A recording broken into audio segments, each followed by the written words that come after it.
Krishna, Krishna Krishna, Hare Hare, Hare Rama, Hare Rama, Rama Rama, Hare Hare, Hare Krishna, Krishna Krishna, Hare Hare, Hare Rama, Hare Rama, Rama Rama, Hare Hare, Hare Krishna, Krishna Krishna, Hare Hare, Hare Rama, Rama Rama, Hare Hare, Hare Krishna, Krishna Krishna, Hare Hare, Hare Rama, Rama Rama, Hare Hare, Hare Krishna, Krishna Krishna, Hare Hare, Hare Rama, Rama Rama, Hare Hare, Hare Krishna, Krishna Krishna, Hare Hare, Hare Rama, Rama Rama, Hare Hare, Hare Krishna, Krishna Krishna, Hare Hare, Hare Rama, Rama Rama, Hare Hare, Hare Krishna, Krishna Krishna, Hare Hare, Hare Rama, Rama Rama, Hare Hare, Hare Krishna, Krishna Krishna, Hare Hare, Hare Rama, Rama Rama, Hare Hare, Hare Krishna, Krishna Krishna, Hare Hare, Hare Rama, Rama Rama, Hare Hare, Hare Krishna, Krishna Krishna, Hare Hare, Hare Rama, Rama Rama, Hare Hare, Hare Krishna, Krishna Krishna, Hare Hare, Hare Rama, Rama Rama, Hare Hare, Hare Krishna, Krishna Krishna, Hare Hare, Hare Rama, Rama Rama, Hare Hare, Hare Krishna, Krishna Krishna,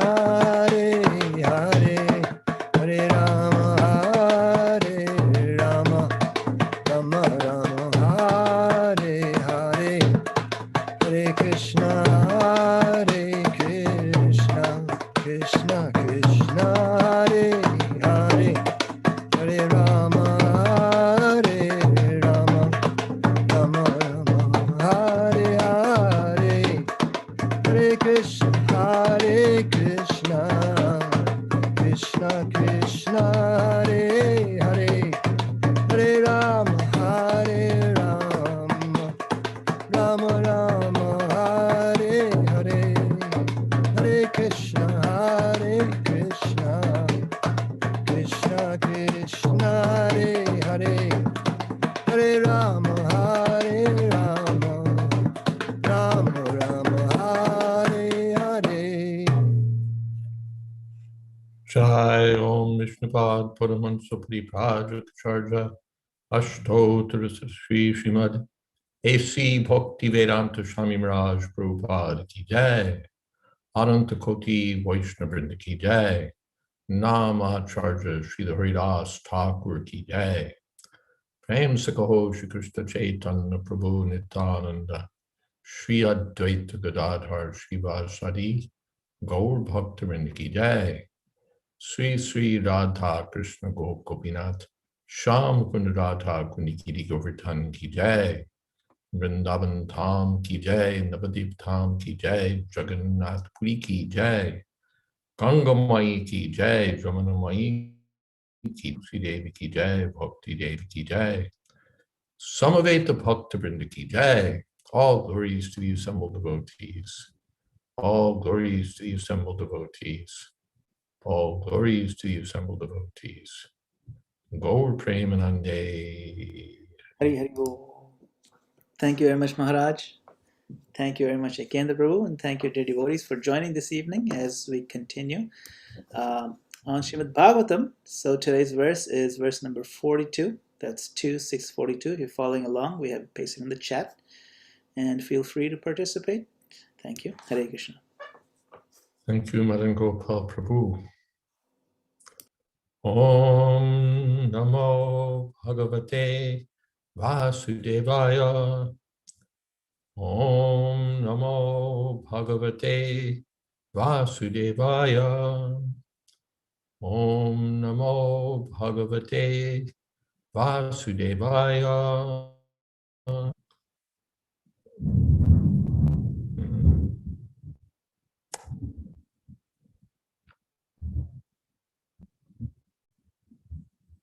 Om Jnanatirmirandhasya Gyananjana Shalakaya Chakshurun Militam Jena Tasmai Shri Gurave Namaha Shri Chaitanya Manobhistapitam Jena Bhutale Swayam Rupa Kadamahyam Dadhati Shapadantika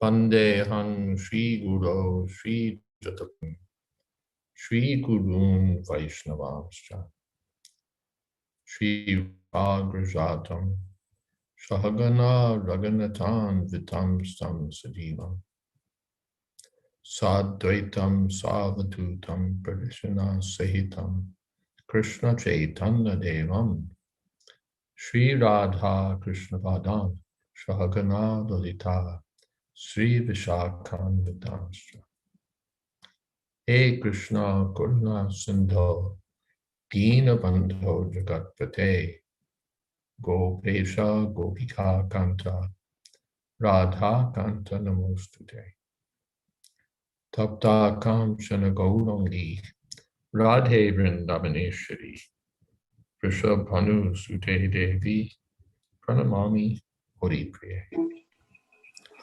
Vansha Kolpatarubhyascha Kripa Sindho Pyevacha Patitanam Pavanebhyo Vaishnavebhyo Namo Namah Shri Krishna Chaitanya Prabhu Shri Advaita Gadadhar Shivasadi Gaur Bhaktivinoda Hare Krishna Krishna Krishna Hare Hare Hare Rama Rama Rama Hare Hare. Welcome to all, especially Purva and Meenadasi and everyone. We're at 2642.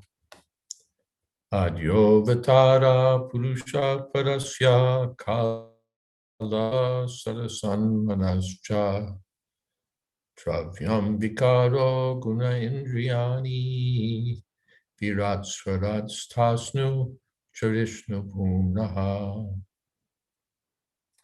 Adya Avatar, the first incarnation, is the Purusha. There are different kinds among them. One kind is the Purusha avatars, and they're responsible for the creation and maintenance of the universe, destruction also. And the first of these Purusha incarnations is Karanarna Vishaya Vishnu, or Mahavishnu. Parasya is the Supreme Personality of Godhead, transcendental, and he is not different from Kala, from time, space, Sadasat, cause and effect, the mind, Dravya, the material elements, Vikara, the elements of material ego, Guna, the three modes of nature, Indriyani, the senses, Pirat, the universal form, Swarat, the Garbhodakshai Vishnu, and Stasnu Vishnu Bhumna. Stasnu Vishnu means the immovable and the movable living beings, moving and unmoving, really, or unmoving and moving. So Bhumna, he's the Supreme Lord of all of these manifestations. Purport. That the material creation is not permanent has been discussed many times before. Material creation is but a temporary exhibition of the material energy of the Almighty God. Almighty, and this material energy, which is so powerful, is only energies. So how extensive is the power of God that just the whole huge setup that we've been reading about in this second canto, the whole material creation, is a temporary display of one of his energies, ekam senas tato jagat.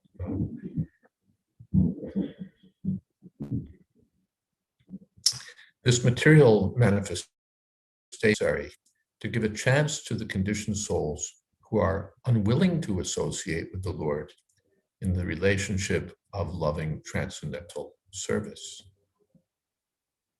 Such unwilling souls are not allowed to a liberated life of spiritual existence, because at heart they're not willing to serve. Instead, they want to enjoy themselves as imitation gods. The living entities are constitutionally eternal servitors of the Lord, but some of them, because of misusing their independence, do not wish to serve. Therefore, they are allowed to enjoy the material nature, which is called Maya, illusion.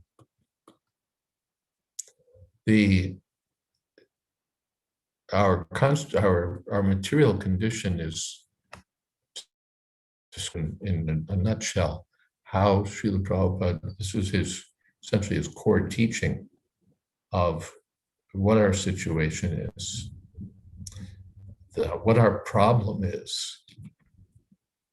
What does it mean to be a conditioned soul? We know the effects of it, but what is the root mentality that makes one a conditioned soul? That Srila Prabhupada describes elsewhere as causeless unwillingness to serve the Lord. We simply don't want to. In the spiritual world, everyone is willing and eager to serve the Lord. It's described that the Lakshmi Sahasra Satasam Brahma Sevyamana, the Lakshmis in the kingdom of God are sweeping the touchstones. Now, if you think about it, this is the spiritual world. The touchstones don't get dirty. But just to satisfy the Lord, just to please the Lord, they're sweeping the touchstones. The queens of Dwarka, when they met Draupadi, also told of their marriage with Krishna. And they, as they told their stories, they said, and Krishna has accepted me as his wife, although actually I'm just a sweeper in his house. Actually, I'm just his servant. Actually, so they consider themselves fortunate to be servants. When we read about the glories of Nityananda Prabhu, we find that even Lord Balaram, the first expansion of Godhead, feels himself to be a servant of Krishna. He enjoys being a servant. The expansions of Balaram, Mahavishnu, the Sheshanag, they serve the Lord. Everyone, all the liberated souls, and even the expansions of the Lord, they want to serve. And they take pleasure, they get unlimited pleasure from serving. Not that they serve to get unlimited pleasure, but they serve, and so automatically they get unlimited pleasure. This is the healthy condition of real life, spiritual life, that the Ekala Ishar Krishna are Sambritya. There's one supreme master, and everyone else is the servant of Krishna. And no one resents it.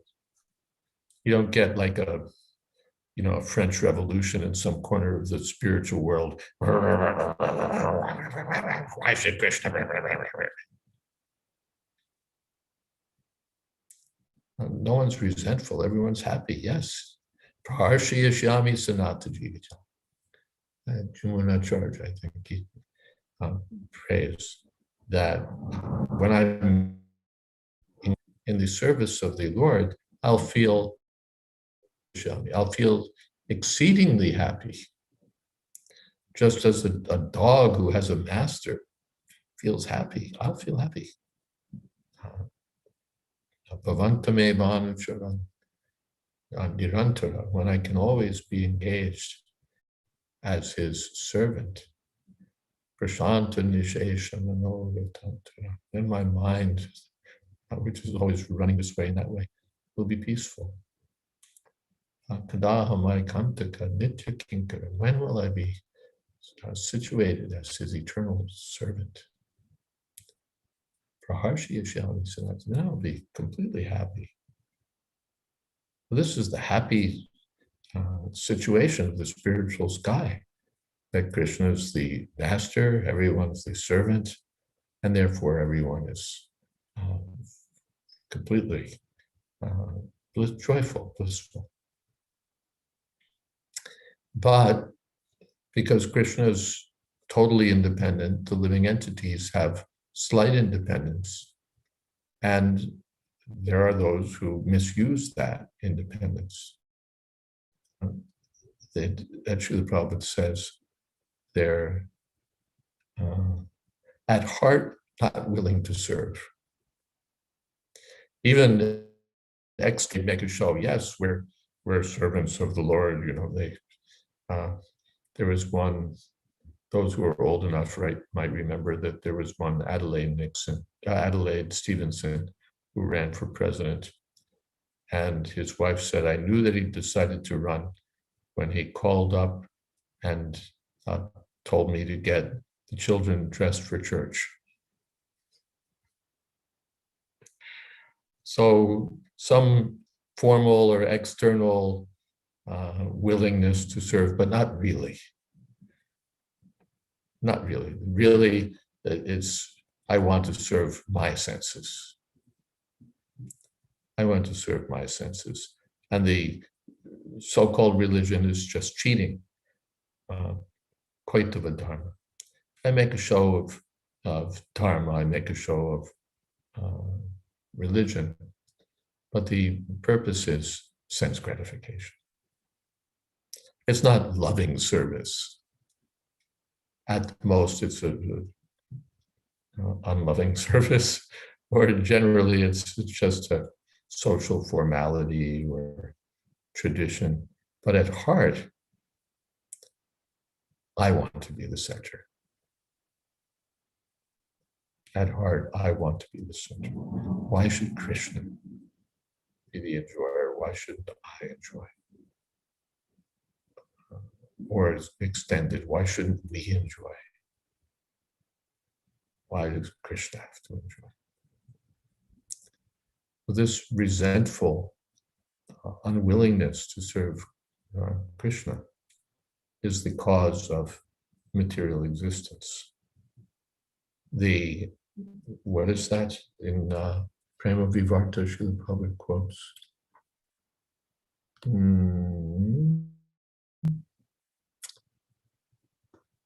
That's Krishna Bahirmukha Bhogavancha Kori Nikata Mayatare Japatiyatare. That Krishna Bahirmukh. We turn our faces away from Krishna, Bhogavancha Kori, and we want to enjoy. And therefore, Maya slaps us. We get slapped around by the material energy, Maya. That's the result of our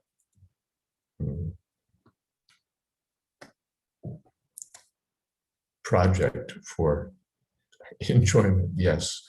Just like a prisoner, he wants to enjoy illicitly, illegally, stealing, basically claiming as his own property, or pilfering as his own property, someone else's.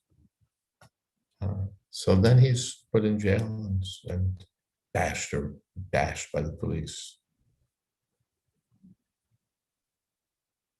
So this is misusing independence, unwilling to serve. And we're then allowed to enjoy. Yes, all right, you enjoy. It's not gross as the material arrangement of the mundane police. You steal, they put you in jail and behind bars, and instead you get Maya, which means that you get the illusion that you can enjoy. Who don't wish to serve are allowed to enjoy the material nature, which is called Maya or illusion. It's called illusion because the living beings under the clutches of Maya are not factually enjoyers, think they are, being illusioned by Maya. And what enjoyment is it? We all know how much, well, I don't know how much we know, but there's so much suffering in this material world. And we keep getting deeper and deeper into it. We have our programs to enjoy, and one after another, they fail or they backfire. They give us excruciating misery.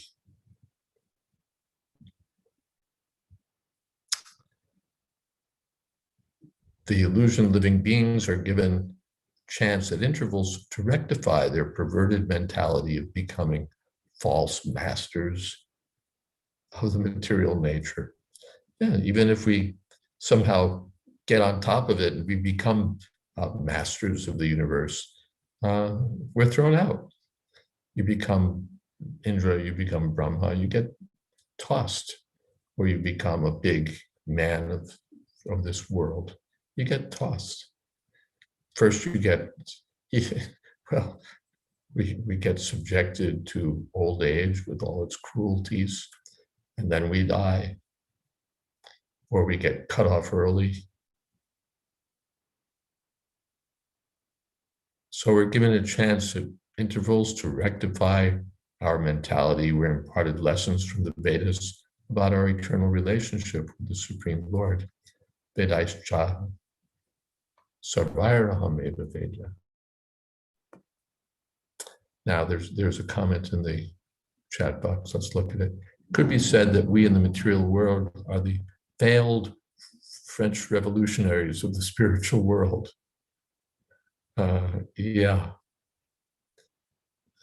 Where the failed French revolutionary, so many where the failed revolutionaries. The story is there of the senses who revolted against the stomach. That was another failed revolution. In Paradise Lost, there's this great revolution by Satan and company. That's also another failure.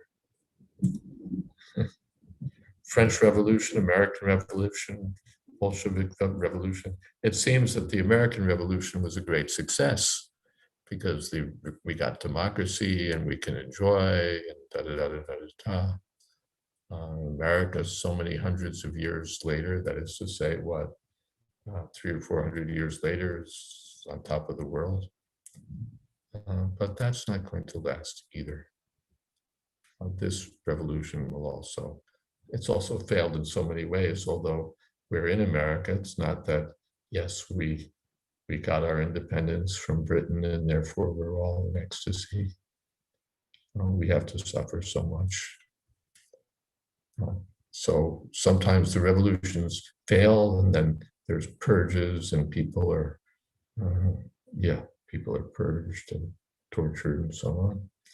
Or sometimes the revolution succeeds and another batch of, what should we say?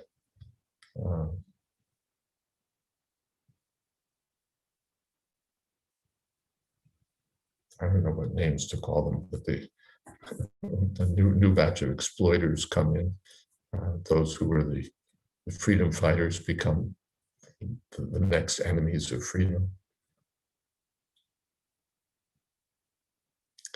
But it's all false because we're fighting for our little freedoms and independence in this world. And it's all within the context of a larger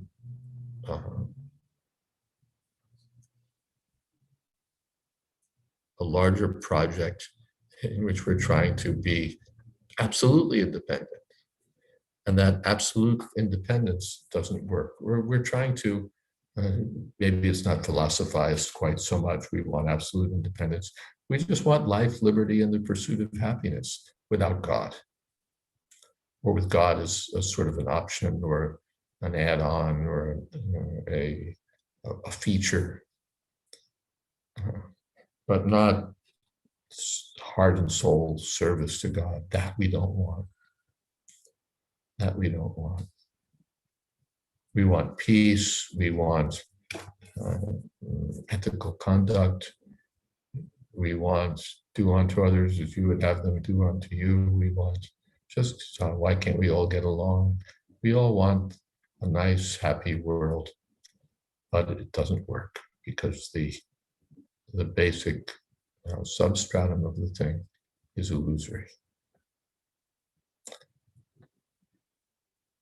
Could it be that the touchstones from the spiritual world are always free from dust because they're always being dusted? Now, there's a question for the rabbis, right?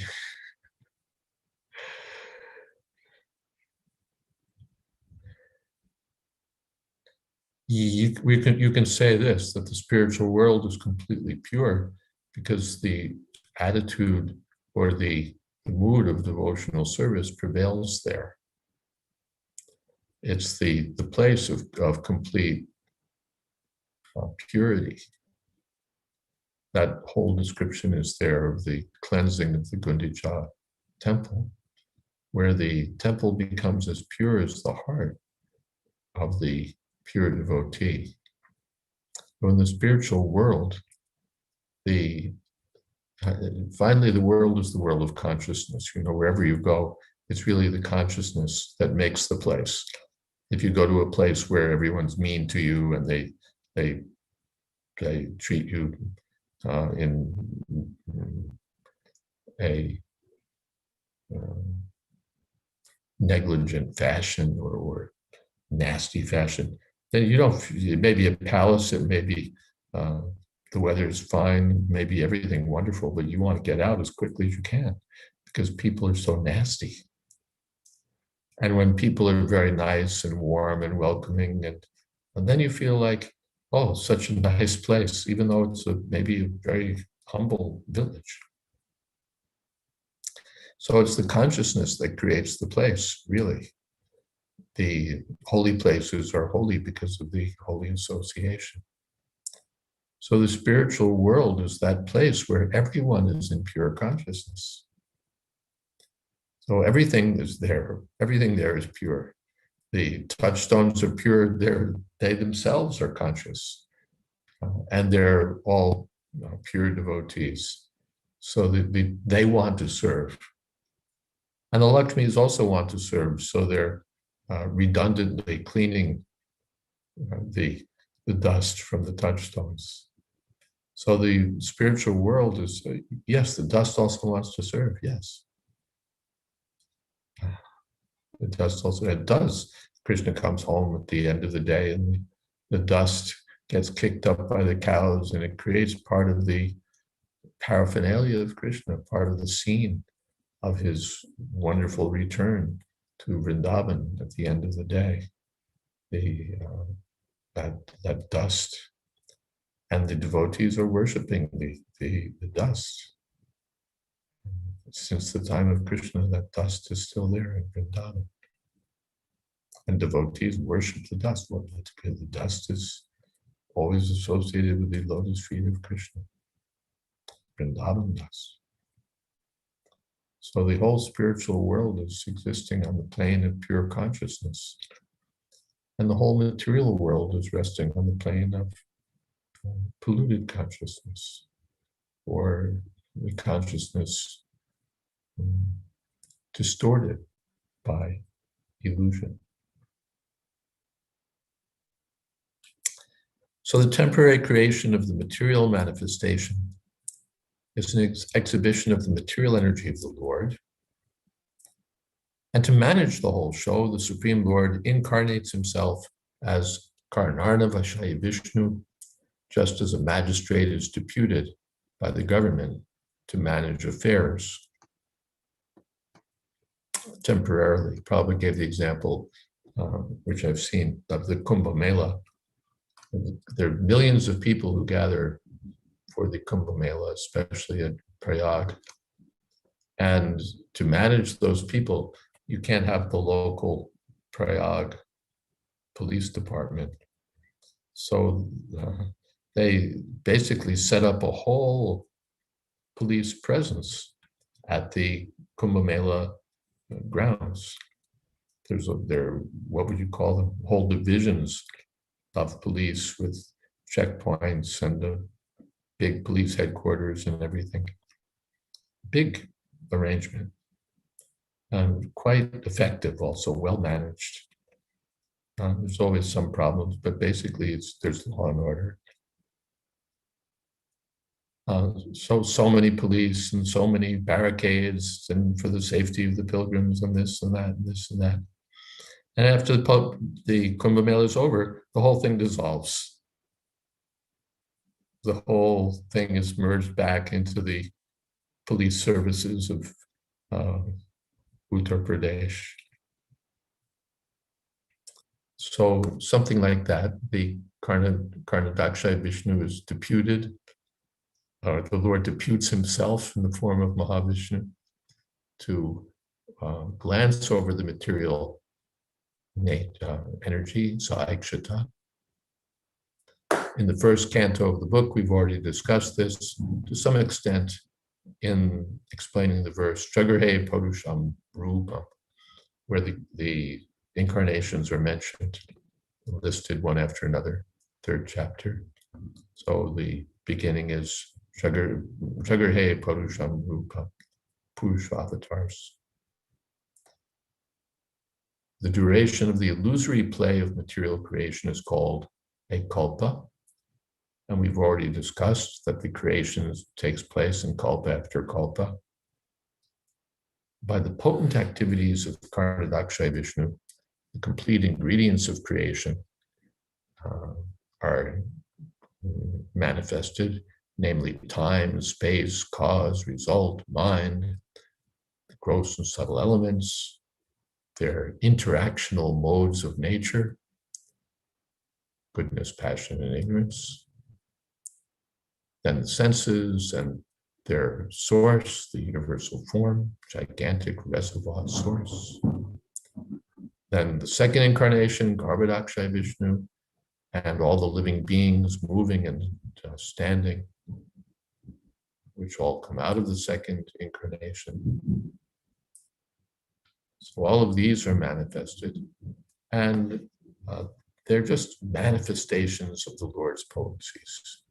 Nothing's independent of Krishna. The Karnavishai means who's lying down in the Karna ocean, causal ocean, is described in the Brahma Samhita. Yasyaika nishvasita kalamatavalamya jivanti loma vilaja Jaganandanata Vishnur Mahansi Yasya Kalavishesho Govindamari Purusham Tamahan Brajami. All the innumerable universes are maintained only during the breathing period of Mahavishnu, who's only a plenary portion of Govinda, the original personality of Godhead. You can imagine that our whole vast existence with lifetimes after lifetimes of all these dramas, this one life is such a drama, and it's only one life out of so many. And the whole picture of the cosmos, Budva Budva Pralit, the whole cosmos is just existing within one breath of Mahavishnu. One breath. So this is the Purusha avatar who is mentioned here. All right, we'll see if there's more questions.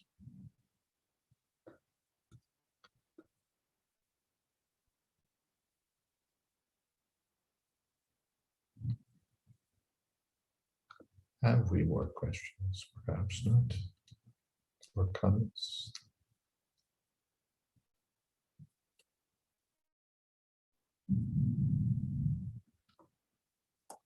Shall we move on to the next verses? Okay. It's rather a long list of, anyway, you'll see. Aham bhavo yagya ime prajesha dakshadiyo ye bhavadadiyascha swarlokapala kakalokapala nrilokapalas talalokapala kantarva vidyadhara charanesha ye yaksha raksholaga naganata ye va Vishinam Rishabhapatrinam Daityendra Siddheshwara Dhanavendraha Anyecha Praje Anyecha Ye Preta Pishacha Bhuta Kushmanda Yado Mrigapakshatishaha Yatkinchaloke Bhagavan Mahasvad Oja Sahasvad Balavat Kshamavat Sri Hri Vibhutyatmavad Adbhutarnam Tattvam Param Rupavat Ashvarupam. This is quite a long list of living beings who might appear to be the specific truth or the form of the Lord, but in fact are not. They're only fragments of the transcendental potency of the Lord. You'll remember the question was there, we're still bouncing off of or responding to that question. are you the supreme controller? Narada is asking Brahma. You appear to be the supreme controller, but then again, it appears that you're dependent on some higher person, some higher truth. So, are you the supreme? Or are you not supreme? That issue was raised by Narada Rishi. So here he says, no, all of us are subordinate. Aham, I myself, and Bhava, Lord Shiva, and Yagya, Lord Vishnu, Prajesha, the fathers of the living beings, the Prajapatis, Dakshadaya, Daksha, Marichi, Swayambhuva Manu. In the Bhagavad Gita, what is that? Chatvaro Manavastat Yadbhava Manasa Jata. What is that? Manasa Jata. Imam Loka Praja, like that. The, what is it, 14th chapter? Krishna says that all of these living beings come from my mind. In that list.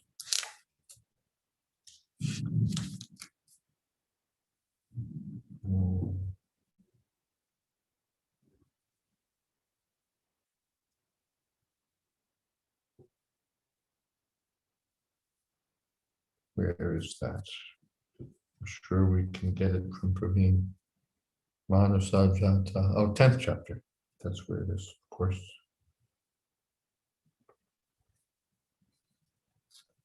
I think so. 6th verse. 6th verse, thank you. Maharshya sapta purve chatvaro manavastata matpava manasajata yesham loka ima praja. They all come from me. The Maharshis, the 7 sages, the Kumaras, the Manus, and from them come all the living beings in the universe. So they're all descendants of my descendants of my descendants. They're all coming from my energies. So here the Prajapatis, then Bhavat, yourself, Narad Muni, Adya, and the Kumaras. Then the different Pala. Pala means the protectors or leader, or the in charges, really.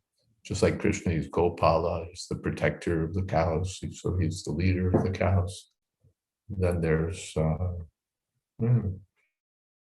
Rajapala, this Pala. So these are the leaders or the protectors or the kings of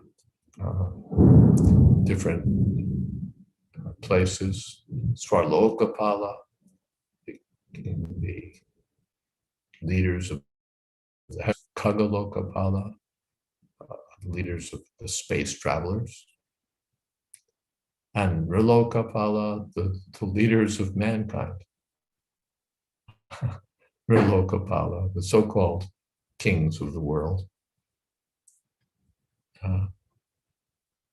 Talaloka, leaders of the lower planets. Then the Gandharvas, the Vidyadharas, the Charanas. These are probably sometimes called, they're Upadevas, demigods. Charanisha, the leaders of the Charanas, the Yakshas, the Rakshas, the snakes, the leaders of Nagaloka. We hear about them in the 5th Canto. Rishinam, Rishabha, the heads of the sages, the Pitris, the of the Daityas, the leaders of the Siddhaloka planets, probably calls them spacemen because they have mystic powers. The leaders of the Danavas, interestingly, Srila Prabhupada calls them non-Aryans. Danavas. Anye, Chaye, and apart from them, there's still more. Pretas, Pishachas, Bhutas, Kushmandas. These are all different kinds of evil spirits and ghostly creatures.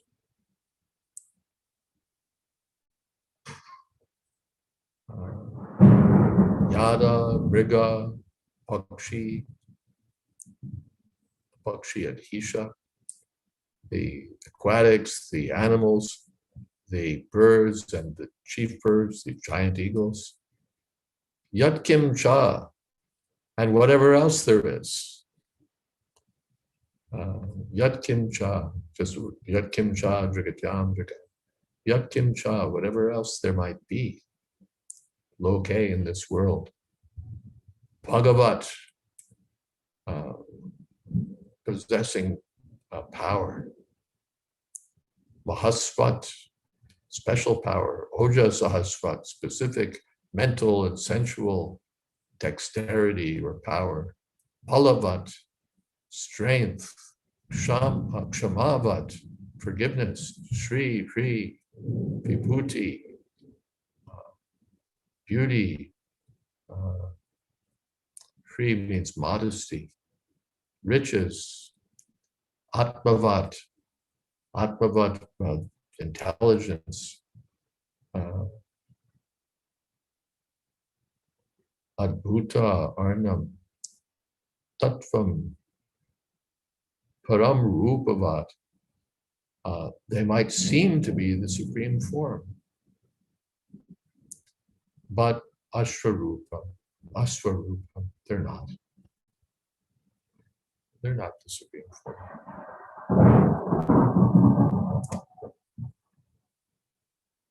We're having a nice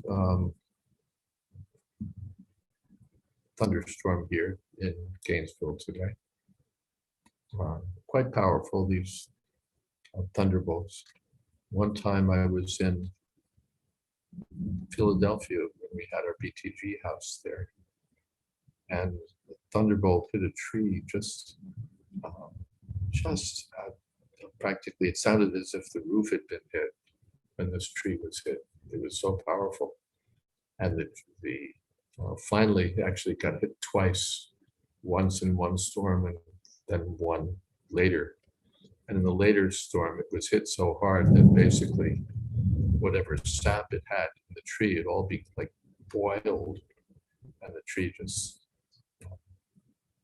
split and fell. So such power is there.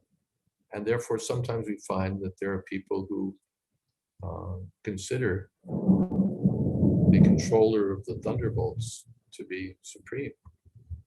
Either they've got Zeus as the controller of the thunderbolt, or they've got Indra as the controller of the thunderbolt, or they've got their idea of God as being, somehow or other the controller of the lightning and thunder.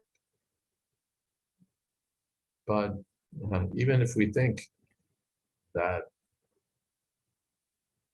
God in his majestic features has all these things, still Krishna is the original source. Although his feature is sweetness.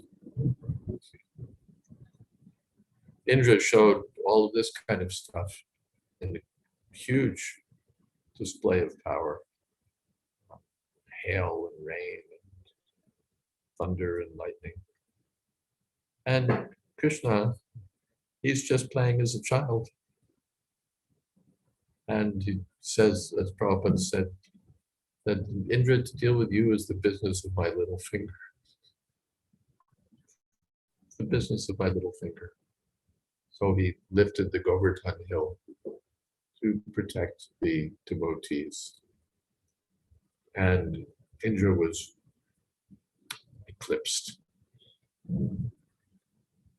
He was reduced to a small and failed, ultimately, what's the word? More than repentant.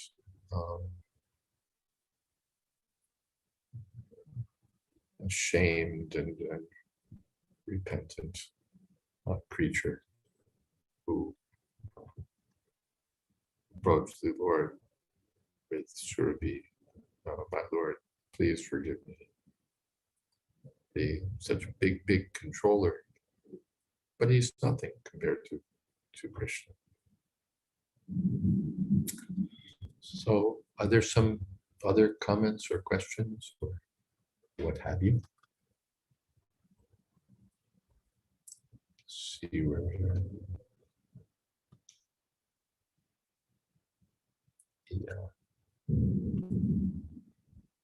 So quiet over there on Zoom today.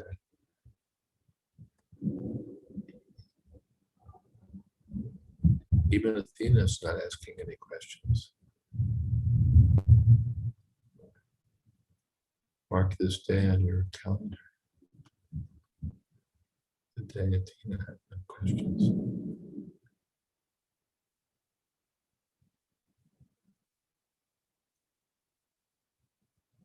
Okay.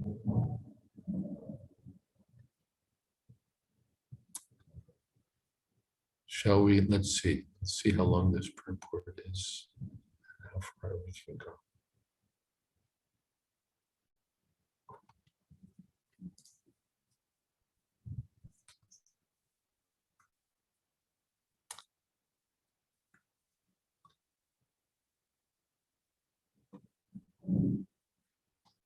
I remember it's fairly long, this purport. It is fairly long. But let's go for it and see how we do. Those in the list given above, beginning from the name Brahmaji, down to Lord, the first living creature, down to Lord Shiva, Vishnu, Narad, and so on, are all, they have extraordinary strength and opulence. And they may appear to be Lord, but none of them is. They only have eight of the Lord's power. The less intelligent man is surprised to see the wonderful actions of material phenomena, as the Aborigines are fearful of a great thunderbolt, a great and gigantic banyan tree, or a great lofty mountain in the jungle. For such undeveloped human beings, merely the slight display of the Lord's potency is captivating. We see that the people, well, Prabhupada will make this point, a still more advanced person is captivated by the powers of demigods and goddesses. Therefore, those who are simply astonished by the powers of anything in the creation of the Lord, without factual information of the Lord himself, are known as Shaktas, or worshippers of the great powers. The modern scientist is also captivated by the wonderful actions and reactions of natural phenomena, and therefore is also a Shakta. So this is the Shakti. Shakti means the energy of the Lord. So the energy of the Lord is impressive. Here today it's the thunderstorms, and they had a tornado warning out earlier in the day. That would have been really impressive. You know, there are these people who chase tornadoes. It's such an impressive thing. And there's Niagara Falls, and there's so many big, wonderful things. Then there's if you get into nuclear energy, there's these incredible things going on within the atoms. Or if you're getting into biology, then there's all the wisdom, the apparent wisdom that's put into the genetic code. Wherever you look in material nature, you look at spiders and their webs and you say, how do they do that? How do they do that? Or you look at the sharks and the birds, and they have incredible powers. So some people are worshiping. They're worshiping these powers. Some people worship the dead spirits and so on. If they're in the mode of ignorance, they worship that.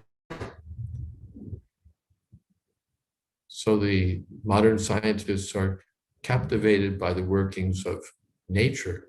So they're Shaktas. They're not interested in the controller of nature. They're interested in nature. Shakti, not in the controller of the Shakti.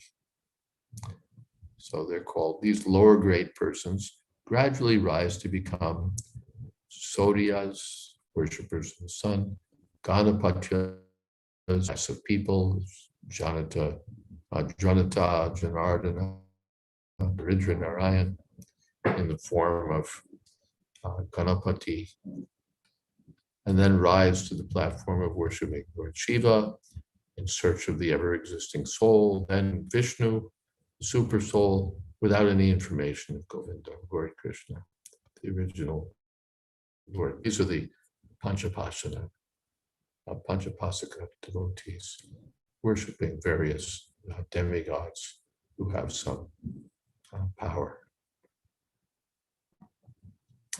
Some are worshippers of race, nationality, birds, beasts, evil spirits, Satans, Satan worshippers.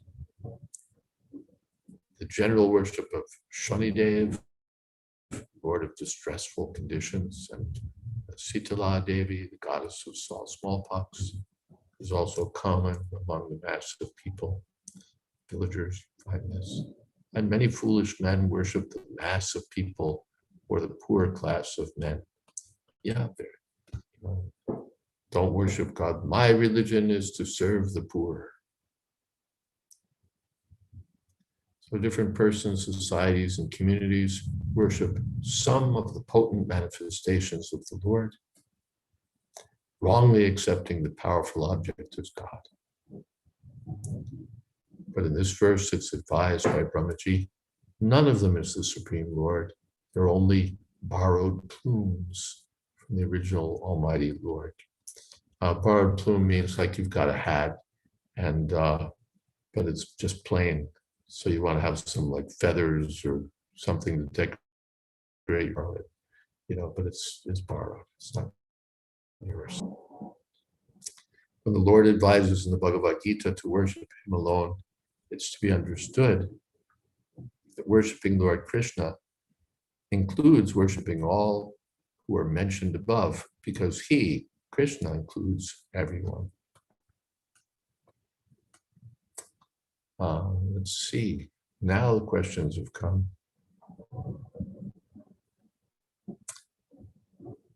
Why, Praveen asks, why does the Lord not expand Himself to fill the various positions of the demigods?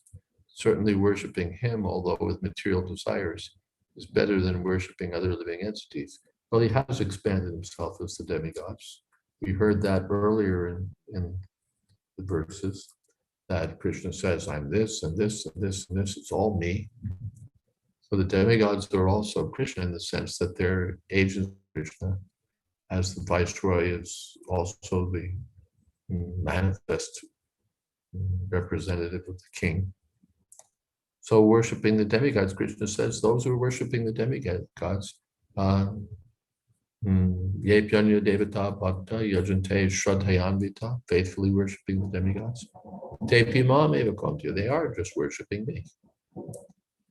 But avidipurvakam, the wrong way. They're doing it the wrong way. Bush asks, what mode are people who follow the Abrahamic religions? What mode do they fall under? According to they fall under all sorts of modes.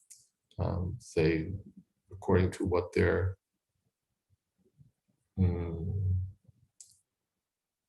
life is, There may be the Abrahamic followers in the mode of ignorance, those in the mode of passion, those in the mode of goodness, as with the Vedic followers.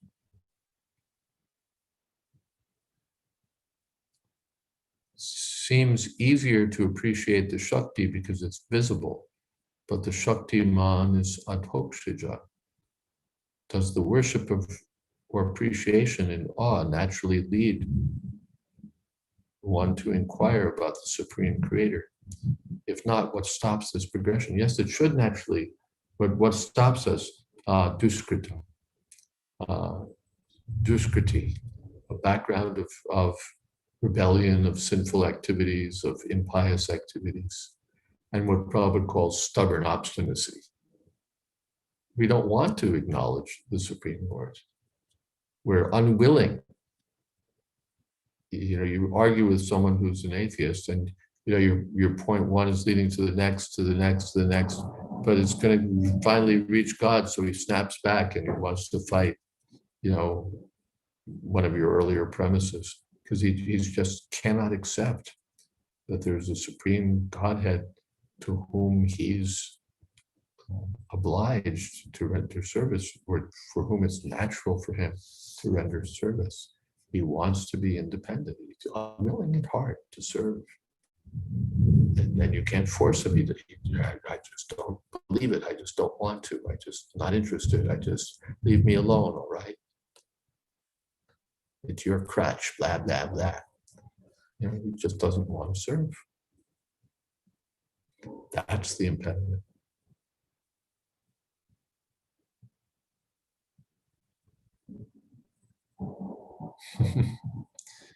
A Bard Plume story from Praveen.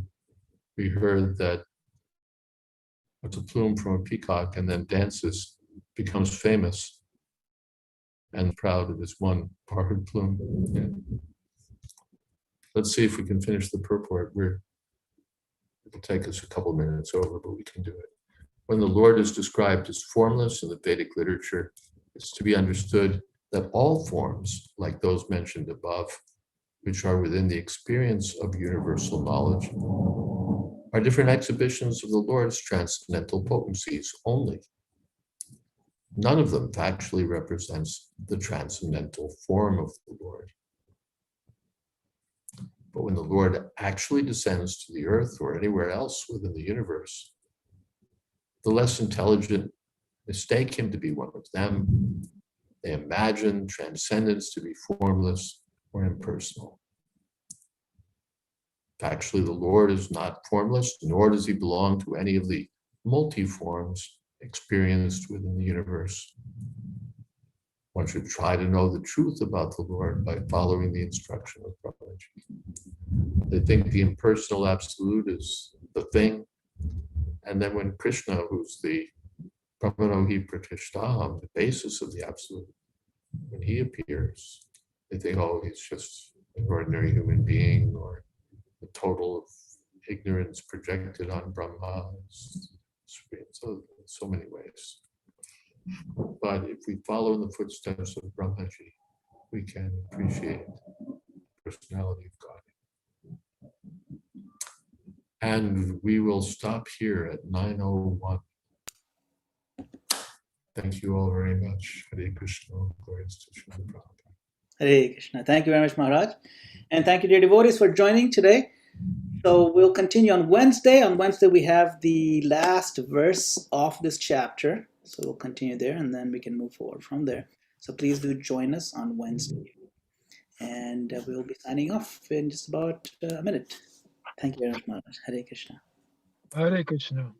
Thank you, Maharaj. Thank you very much. Thank you. Hare Krishna Maharaj, Dandvat, Radhe Radhe. Hare Krishna, dear Govinda. Thank you, Maharaj.